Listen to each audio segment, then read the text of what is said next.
Hey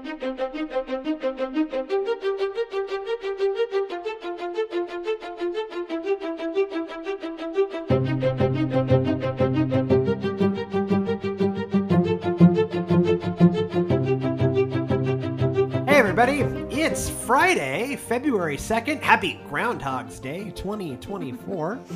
And welcome to How to Restart a Church, a spin-off podcast where I, Pastor Jay Comstock, and my colleague, who is present with me in the room, Pastor Emily Larson, talk about how to make church happen and how to make church happen again.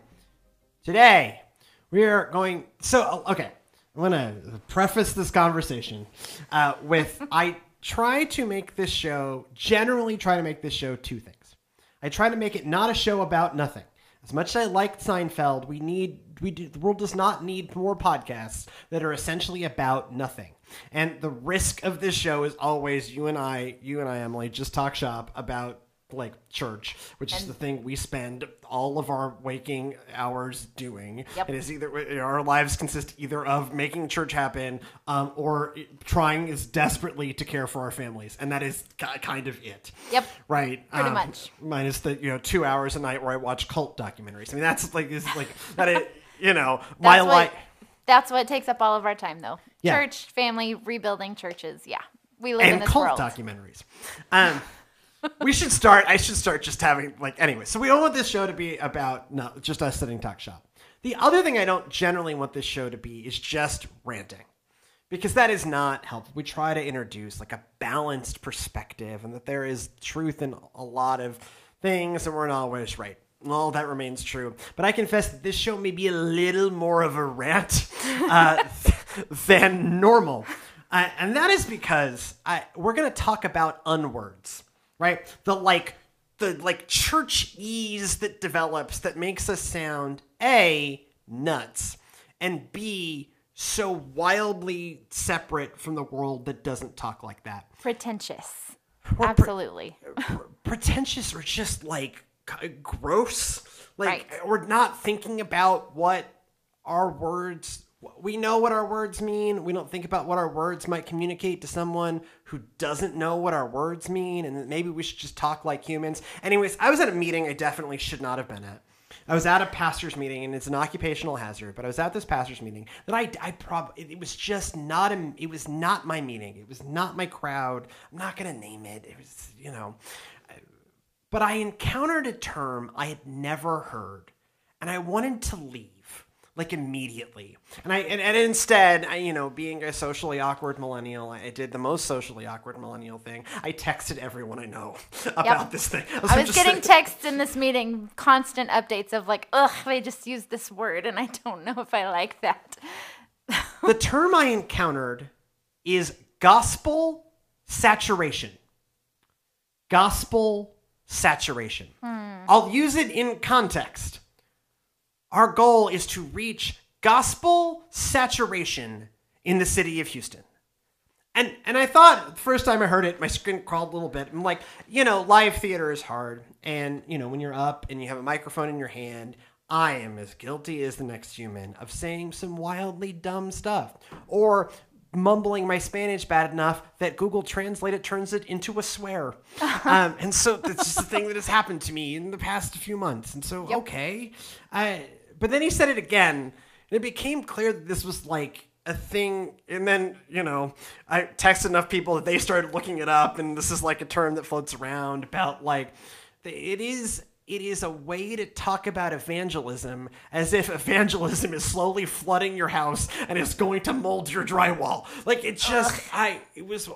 I heard this term and I went, I am really glad that it is all pastors in here and all committed, whatever. Because if someone outside of this weird religion that we have formed around the teachings and life and ministry of Jesus and the presence of the Holy Spirit, that this thing that we have built around it, God, it just, it triggered my ick reflex. You're the pastor equivalent of those people that don't like the word moist. Yes. It's this the word is too moist, but with gospel saturation. Absolutely. And again, I do believe in trying to reach people for Jesus and reaching out to our neighbors. And we are called specifically. We are sitting, right in the middle of the city of Houston. And I too am seeking gospel saturation. I think. I don't know. But calling it that term specifically does kind of make your skin crawl a little bit and make you go, why are we using this terminology? There are better phrases, right? There are. And so this introduces the main. So I got to thinking, and which is also dangerous, and only happens every once in a while. But there are a lot of this verbal cruft that we have developed, and some of it is we're going to talk about later in this. We've been at this for 2,000 years, so we've developed a wide variety of verbal cruft.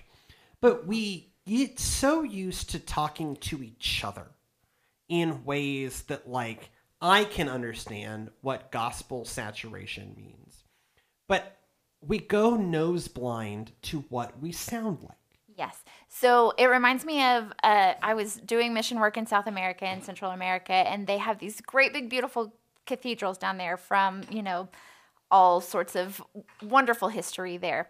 But they all had these outer courts. And so they were telling the stories of, these white conquistadores would come in and would start these chapels and would have these services where only the white people were allowed inside, and the indigenous tribes had to stay in the outer courts that had never been, exposed to Christianity before, but were being forced to, be a part of this, all sorts of things.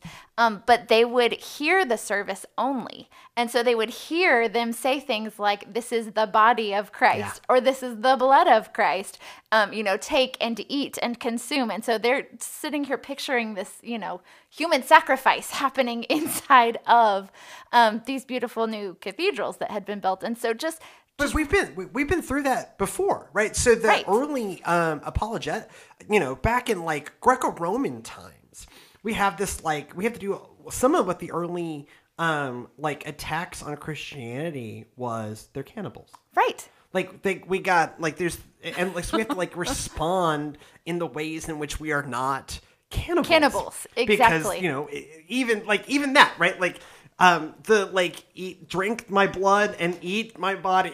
It's really if you are the outsider, if you have not heard this term before, but how many ways are we still doing that?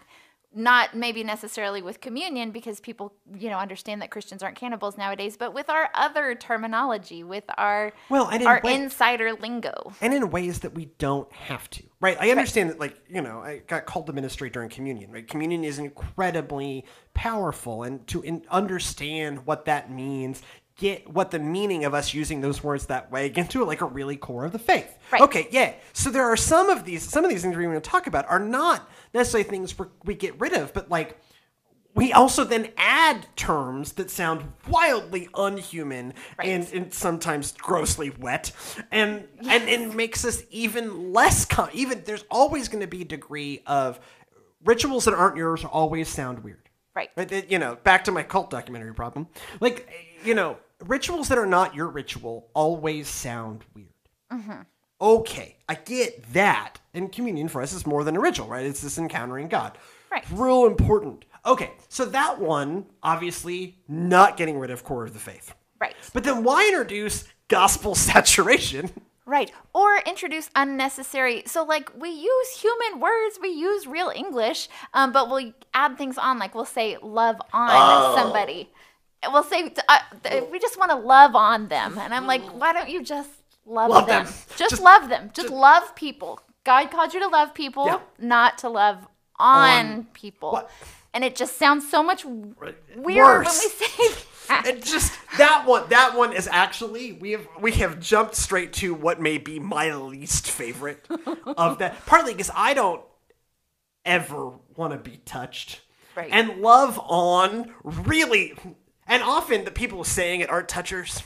And we're just going to love on them. Please do not. Please do not anything on me. Right. You want to love me? Yes. Love me. Say that you love me. Right? I understand, we are a religion grounded in love. God is love. God is love. Right. Absolutely. God is love. So love people. But maybe don't use the terminology that you're going to love on people. Yeah, why do we need our own? Why is the preposition there? Also, I have never, and maybe this exists, but I'm not sure I've ever met a non-Christian person That use that phrase. Use that phrase No, because they don't. honestly, like that gospel saturation gives me a smaller version of the ick that love on gives me. Yes. It is a little bit of an icky, I mean, just kind of makes your skin crawl a little bit when they say love on, because normal people don't talk like that. Right. And like it is not, again, some of these concepts are 2,000 years old and ancient. And so the words we have them are just in Latin. And that is weird enough. This is unnecessary because, the editor in me goes, this communicates nothing different than just the word love. Yes. So just love people. Just love people, right? Right? Like it's like the word respectable versus the word respectability. Same word. Right? Like why do we need but like love on, this is just, if you're paid by the word, it's great because you can say love, you can get paid. I don't know if anyone's paid by the word anymore. Meh. But yeah, so it has a real, it's just that one gives me some heebie-jeebies. My next one on that list, this one giving me the heebie-jeebies, but it just does not, it's not a word that you don't need to say it this way because it's fellowship as a verb. As a verb, specifically right. as a verb. Right. Like let us fellowship together. Yeah, or we're going to fellowship. We had a great fellowship last night. Right, like, I understand that there's a fellowship of the ring, right? Like, right. Great pieces of literature, yes, but fellowship as a verb. We are going to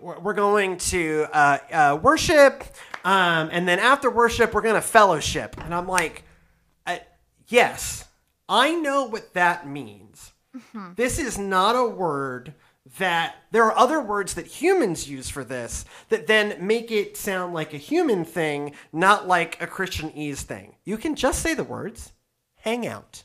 Right. Gather. We're going to have a meal together. We are going to gather and talk, whatever the case may be. But yeah, fellowship does not necessarily have to be a verb. Because this goes to... This one, I'll get you. It's not icky. It's just verbal cruft. It's just a thing that we say because we know what it means. Right. And then it just is another one of those things that make us sound so much different that we don't hang out. We fellowship as if this is like somehow a different concept than what humans normally do. Well, and often I hear it it's because it's a better alliteration, right? It's faith, fun, and fellowship, right? You can have all the F sounds in there, right? And you can faith or food, fun, and fellowship, food, fun, right? And fellowship, food, yeah. Fun, and fellowship's the other one, yeah. Because it just sounds better that way. But that's at least potentially using it as a noun. Right. I will give you, right, fellowship of the ring, right? Like fellowship, a fellowship is a noun used by humans. Right. We're going to fellowship as a verb. It is, to me specifically, it is the verb usage of this. This is, again, Troy Comstock, professional writer. It is the verb usage of it that is just an insider way of saying a thing that humans do, but in a way potentially incomprehensible, or at least like that sets us apart verbally from other humans. From the rest of the world, absolutely. So you had one about how we talk about members, congregational membership on this list that I'm running down. Okay, so, and maybe it's just because, I mean, I've been in a denomination for a very long time that likes numbers and reports and end-of-year reports and those things, but I've heard many... The purpose of worship may be to update the spreadsheets. That may be why we hold worship, is specifically to update the spreadsheets. But I have heard many, many pastors use the term for congregation members, giving units. Ugh. And they use that to differentiate between those who are coming, who are maybe visitors, or who are new, or who are maybe those who have less resources that are part of their congregation, but they then also have instead those members that are giving units or who are important giving units, and that is just my least favorite way of all time of referring to an actual human being in your congregation. Well, it's also a way to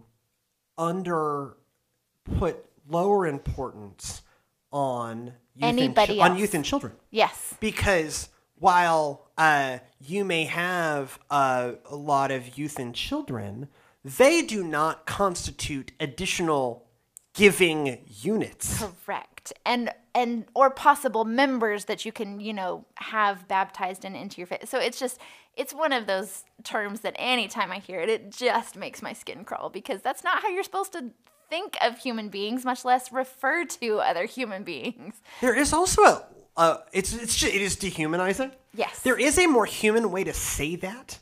By the way, there is a word. It even starts with an F. They're called families, by the way. Yes. They are called families. Families. You can think, and I do sometimes think about churches in terms of families. Right? Of like, so we have, we may have, let's take Smith Chapel, for example, because that was the easiest number. Those are the easiest numbers in my head, because it's the first time I had to really think about this. We had 70-ish people in worship at the time I left, and that probably represented something like 10 families. And that gave you a way to think about the interconnected relationships, and it gave you a way to think about, okay, I have this number of people, but to think about, you got to think about the money. I'm too guilty of thinking about the money. But there is like a normal human way to say this too, that doesn't just sound like we are trying to turn out widgets, and the widgets that we are trying to turn out are giving units. Right. Or that those are the people that we need to bring into the church, are the giving variety of them, right? The giving units that need to start coming into our sanctuaries for one reason or another. And in that case, our current ministry is an utter failure. Right. By the way, we have our fundamental failure, according to this the logic of the word giving units, is while over the past year, particularly Pastora Yenny and our Spanish service have just doing gangbusters. They've exploded. Yeah. They're all under the age of 18, and most of the growth has been in youth and children coming without their families. And so while our attendance and our just like, kingdom of God, whatever, I sometimes sit back at, the Spanish service in particular, and I'm just like, what? God, what are you doing? Yeah. This is astounding. It's incredible. It's terrifying. As the person who does have to figure out how to pay for this, it is terrifying, but it's the beautiful kind of terrifying. But we have failed to bring in additional giving units. Giving units, right. If that were measured in giving units only, then there's no growth there whatsoever. No, right? We have not grown.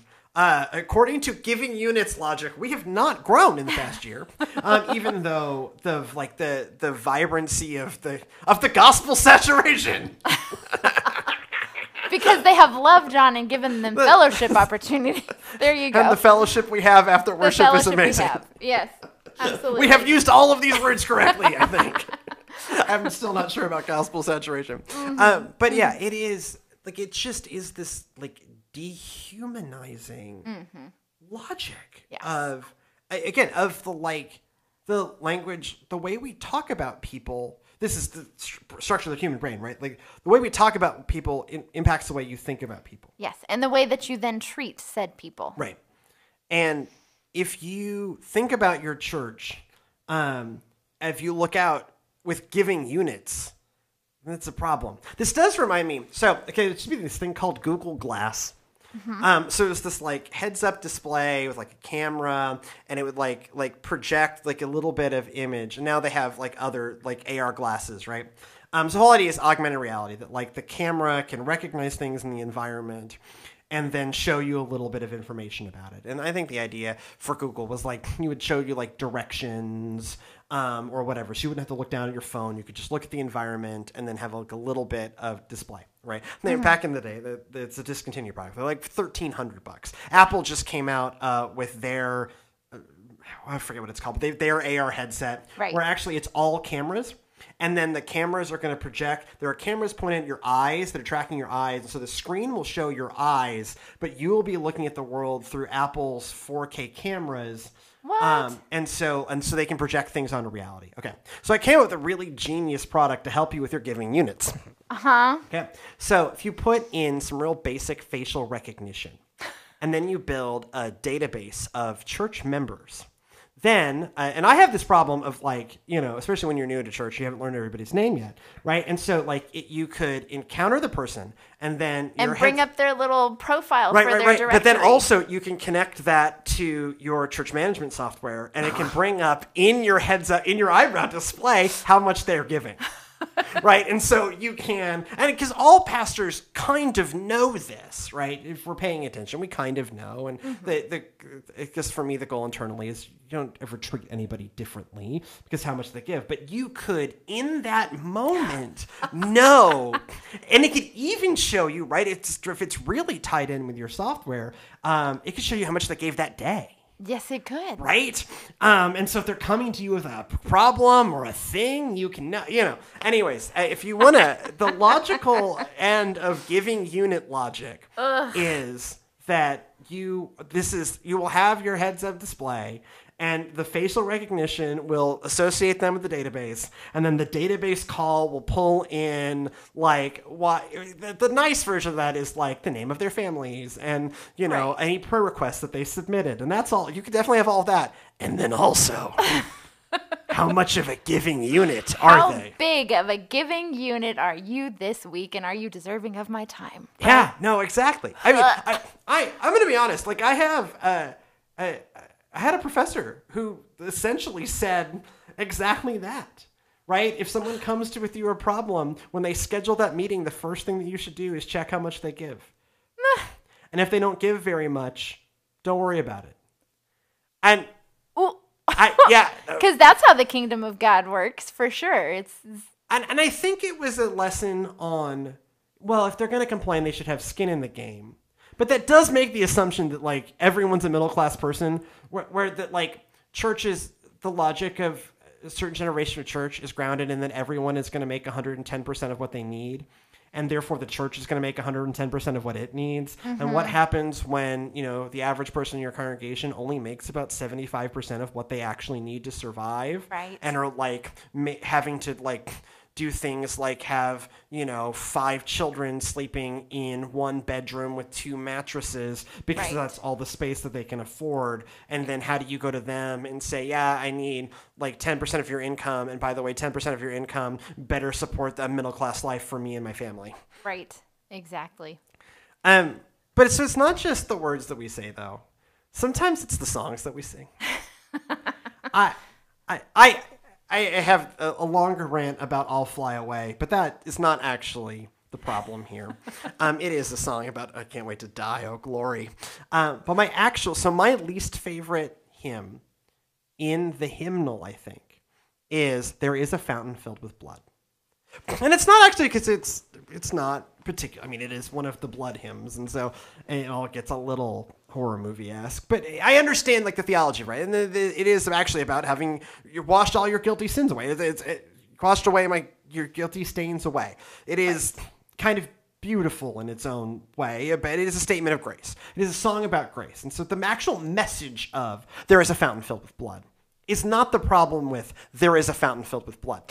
The problem with There Is a Fountain Filled with Blood is the imagery. The imagery of a fountain that is filled with blood, and how messy and gross that actually is when you think about it. Well, and I try to imagine, again, the message of this rant of a show is, what do the words mean to people who aren't already us? Right. And so I know, having been raised in the like southern branch of the church, I understand in particular the blood of Jesus and the whatever, right? In camera, there's a cross on my wrist, right? Like, oh, I get it. But imagine you are not a Christian yet, and you feel led for whatever reason. We know the reason. It's called God's prevenient grace. God's prevenient grace has drawn you into a church on Sunday. You have not heard a single word yet, but you've been handed a bulletin, which you wouldn't call a bulletin. That's another one. You would not call a bulletin. You would call a program. Or a pamphlet or whatever. You've been handed a program or a playbill, and you've seen the list of songs. And Amazing Grace. Oh, that sounds interesting. Whatever. Onward, Christian Soldiers. That's a little strange. And then you come down to the one after the sermon because it's going to be on salvation, and so and you read, "There is a fountain filled with blood."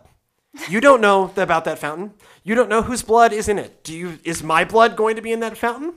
I am surprised that more people have not left church services after having encountered they are going to be singing about a fountain that is filled with blood. It is just it's mind-boggling. It's mind-boggling that it speaks to how used to having being pervasive in culture that we are, that we can just freely say the phrase, "Yes, there is a fountain filled with blood," and expect people not to run away. You start to understand why the Greeks and the Romans thought we were cannibals. This makes me sound either like we're a strange heavy metal act and some bat is about to lose a head, or someone else is about to lose a head, and is it going to be me? I gotta go. There are a lot of strange hymns like that. Well, and there are some that, they're beautiful hymns, but they're just, the names are strange or the lyrics are strange. If you didn't grow up in church and you don't know all of the stories, right? If you haven't read the Bible cover to cover and you don't actually know the stories of, like Woman in the Night, for example, is one. It's a great hymn about the different women in Scripture, right? It references Mary and the woman at the well, and all of the Mary Magdalenes and a lot of great things. But first off, it's called Woman in the Night, and I just Googled it a little while ago to find the lyrics to bring them up to remind myself before the show. Use caution when Googling the phrase. So not only is the phrase itself PG-13 at best, right? The lyrics out of context of the song are horrific. Are PG-13 at best. Yes. Okay. So woman in the crowd creeping up behind, touching is allowed. Oh, God. I forgot about touching is allowed. How can I ever forget about touching is allowed? Right. Woman at the feast. This is a good one about, the woman at the feast. Let the righteous stare. Come and go in peace. Love him with your hair. Uh-huh. Okay, we get that's a reference to washing Jesus's feet with your tears and wiping them with your hair, but that's a weird reference in the middle of a song if you are not familiar with that story. There are a lot of those that are love him with your hair. Love him with your hair. Yeah, no, I had not heard that. I had not ever encountered that song until you read it to me at a worship planning meeting where I was on my rant. This is not the first time Emily has heard my rant about there's a fountain filled with blood. Yep. There's some out there. And then you read that one, and I think I actually fell out of my chair.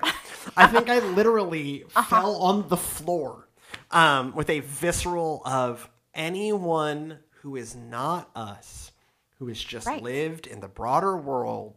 And hearing the phrase, touching is allowed. Yeah. Love him with your hair. There's some weird phrases. I mean, it's the same with, he touched me.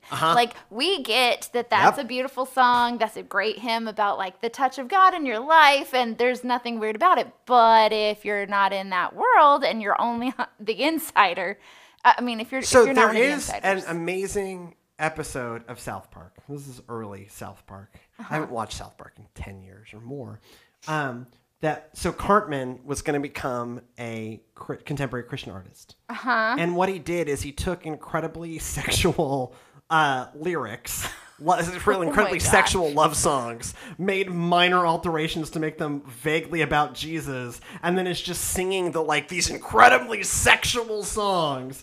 And of course the plot of the show is that it works, right? People, oh my God, this is amazing! And what he's doing is he's taking really and he touched me and Woman in the Night. Woman in the Night. It's literally called Woman in the Night. Okay. Yep. Great. Well done, us. Some of it is we are maybe mildly too innocent, and the world that we're trying to reach isn't. Right. And we just need to keep that in mind.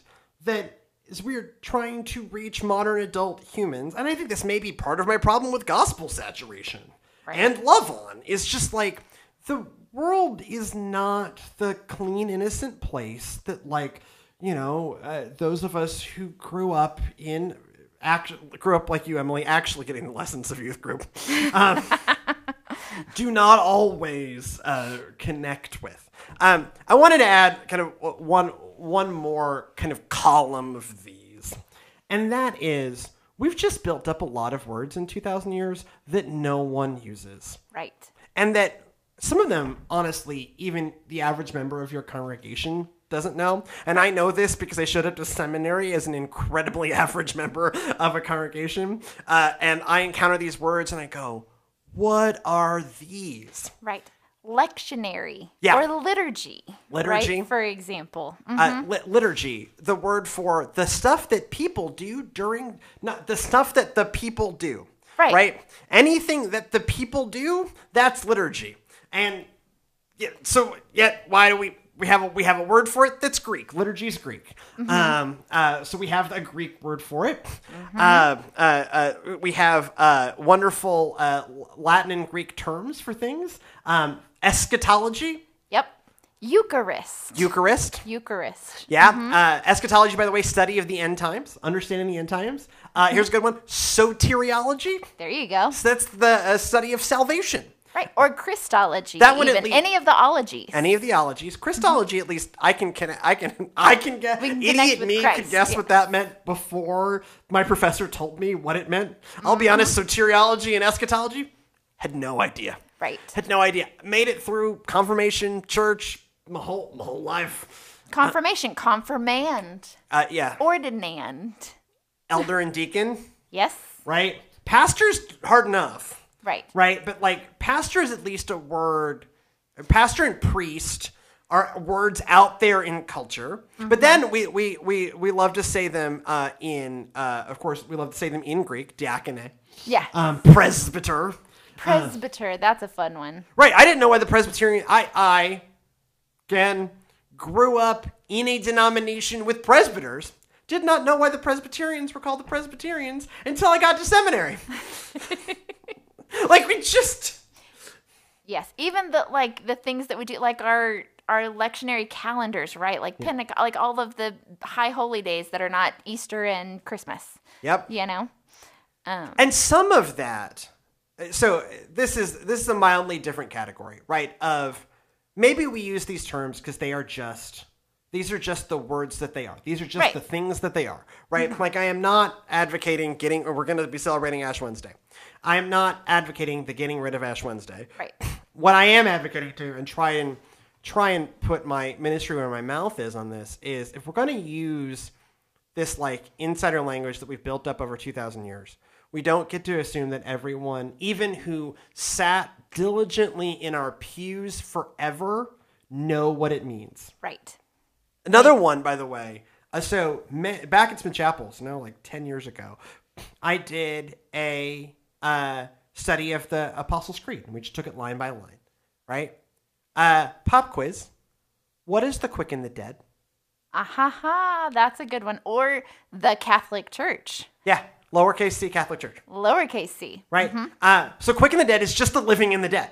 Right. And here's another one of those, like, I'm teaching the series, and we get there, and I had to Google it.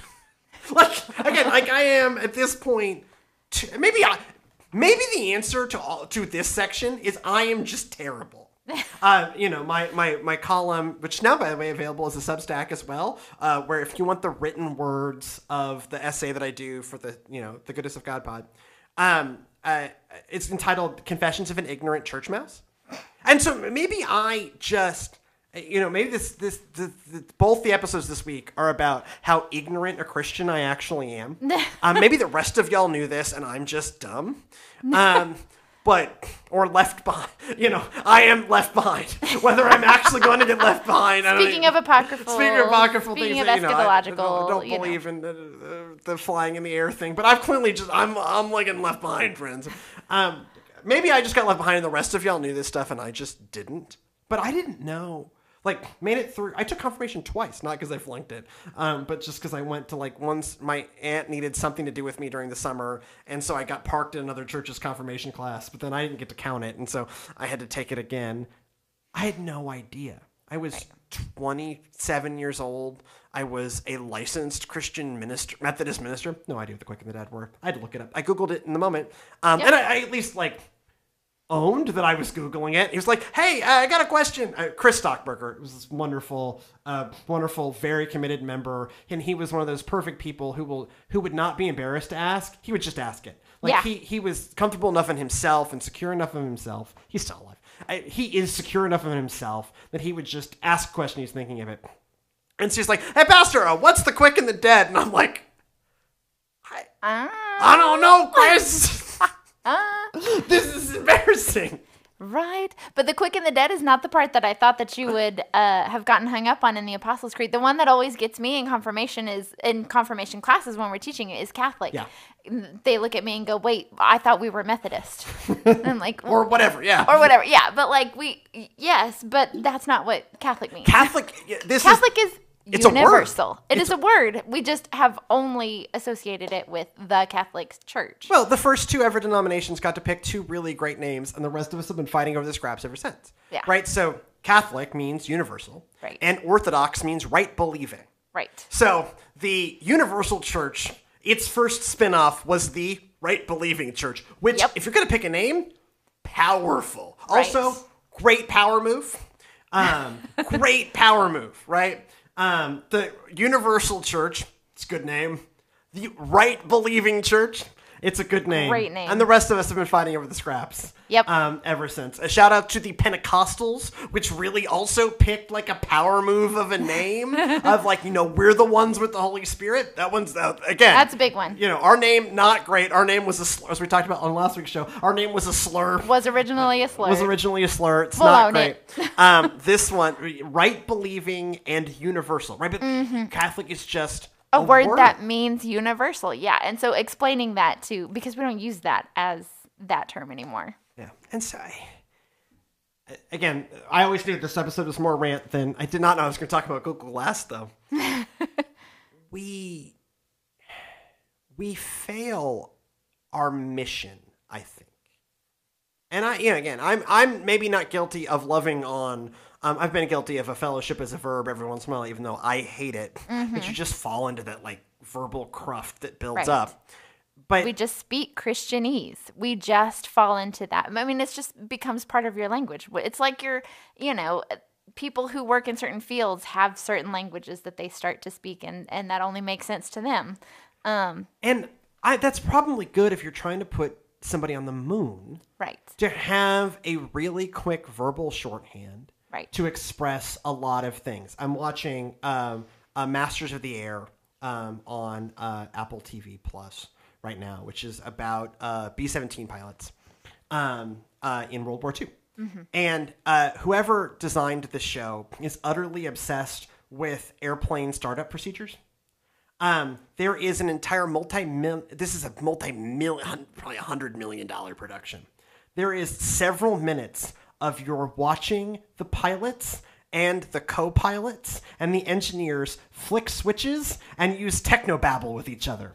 And I'm utterly fascinated because I'm incredibly nerdy, right? And so, yes, when you are trying to turn on a B-17 to go bomb the Nazis, I want you to have a verbal shorthand for pumping the fuel into engine 1 and like be able to do that quickly, right? Yes. The Air Force literally has a 3-letter acronym for 3-letter acronym. It's TLA. TLA. Right. Yeah. So you can say, most things are a 3-letter acronym. What's the 3-letter acronym for that? It's too long to say 3-letter acronyms. You just say TLA. What's the TLA for that? Yeah. I was a special ed teacher, right? I get that. But our goal is not shorthand. Our goal is not economy of language. Our goal is being comprehended by people who don't know they belong here yet. By real people. So when you need to do ministry with real people in real language, maybe remember that we don't need the shorthand. Right. It's the maybe this is rant over. And again, I am more guilty of the academies. Or if I do introduce them, I usually make it a joke of hey, you want to impress somebody? Here's a word. Yes. Right. But even to the people in our pews, if we're going to lean on our beautiful history of 2,000-year-old ritual, 2,000 years of like very meaningful worship and ritual and words associated with that, we should talk about that. We should explain it. This is why things like Chuck Knows Church exist. Yeah. If you ever need like a really easy webisode to explain what the heck a word is in church, that's why Chuck Knows Church exists. Well, and we're coming up on the season of Lent. It starts in it's like T-minus 2.5 weeks. Not even 2 weeks from Wednesday. We're coming up on what is the season that is the most of these like the at least churchy words that maybe matter because they at least explain a theological concept not captured in other words. But like, why is Good Friday good? Right, Tenebrae. Right. Why do we call it Tenebrae? Maundy, Thursday. Yes. It's just holy. It's just an old Englishy way of. I had to look this one up because again, like I built this whole thing where people are going to ask me, and so it's just holy. But it's like an old, cool way of saying holy. Right. But it is, it is even Easter, right? Like, and then we get into the politics of it. Is Easter? Is it Resurrection Sunday? Right. Anyways, the goal of our communication is to be comprehended, particularly by a world that doesn't know they want to be here and that does belong here and doesn't know they belong here. And so some of this stuff we just need to stop saying and just use the words that normal people use for the same concepts. Some of it is, if our thing is going to sound gross or scary to an outsider, be really aware of that as we approach that. And that love on falls in that category. Right. And then if it is something holy, ancient, and important, explain what they mean. Yes. Teach it. And don't assume. Because again, I made it through, and I've had people much older than me when I've done these lessons on, hey, this is what the quick and the dead means. Like, I'm 80 and I didn't know that. And I'm like, man, we failed. You probably said that 1,000 times or more. Yep. Anyways, I can keep ranting about this forever. And you probably have your own version of these words. Yeah. If there are words like this, email us. Let us know. What are the words that make your skin crawl or that we should maybe stop using or explain a little better in the church? Because maybe even there are ones on your list that we're not going to have, and that's going to help us to not use them. thegoodnessofgodpod@gmail.com. This is thegoodnessofgodpod@gmail.com. You will actually be helping save the church from itself. Yes. Help us out. Also, if you want more of what we do around here, follow us on all things. At Servants Now and just about everything. Facebook, Instagram, TikTok, YouTube, the internet, servantsnow.org. Everything we do here in the Media Lab is made possible by a generous innovators grant with the Texas Annual Conference at the United Methodist Church, but we can use your help too. Like, comment, subscribe. Those things actually help. Also, your comments help deepen our discussion and make it better for everybody when it's more than just two voices. Also, give us 5-star reviews on Apple Podcasts because that helps us. All of this stuff helps us rise in the algorithms. The modern day Agora, and helps. That's another one, Agora Marketplace. It just sounds better in Greek. Also, go in peace to love and serve the Lord, and we'll see you next time.